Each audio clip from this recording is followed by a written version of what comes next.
Міржақып Дулатовтың «Бақытсыз Жамал» романының қысқаша мазмұны. Саумалкөл маңында отырған Сәрсенбай ауылына ұлықтар келіп, ауыл абыр-сабыр күйге түседі. Осы бір кезде байдың шаңырағында шыр етіп сәби дүниеге келіп, Сәрсенбай қызды болады.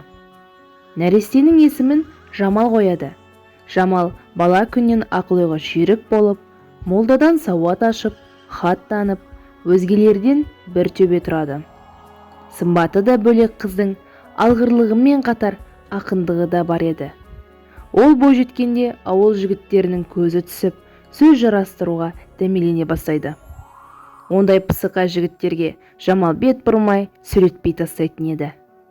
Дара өскен Жамал қыздың атағы басқа ауылдарға тарап, ел арасында Сәрсебайдың бек көркем қызы бар екен деп жүреді. Бұл сөз Байжан байға да жетіп, ол өзінің топастан нашар баласы Жұманға Жамалды алып бермек болады. Оның байлығына қызыққан Сәрсенбай ниетіне қарсы болмай қызын беруге келісім береді. Сөйтіп екі жақ уағдаласып қояды. Болашақ күйеуінің қандай жан екенінен хабардар болған Жамал оны шақтырмай жүреді. Қыз анасы да қызын Жұманға беруге қарсылық танытса да, әкесі олардың қарсылығына да көңіліне де қарамайды. Сондай бір күндерде ауылда жиын той болып, жастар бір отауға жиналады.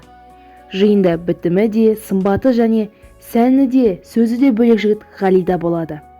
Жастар айтысып, көңіл көтеріп отырғанда Ғали мен Жамалдың бір-біріне көңілі түсіп сөзі жарасады. Бірін-бірі ұнатқан екі жас ән арқылы шерін тарқатады.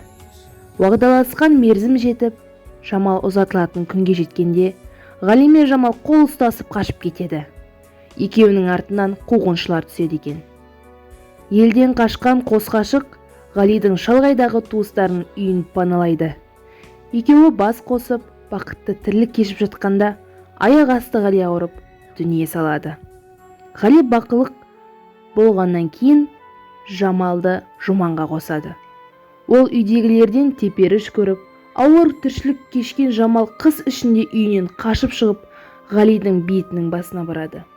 Тағдырына нала болған қыз сүйгенің бейітінің басында жылап жатып көз жұмады.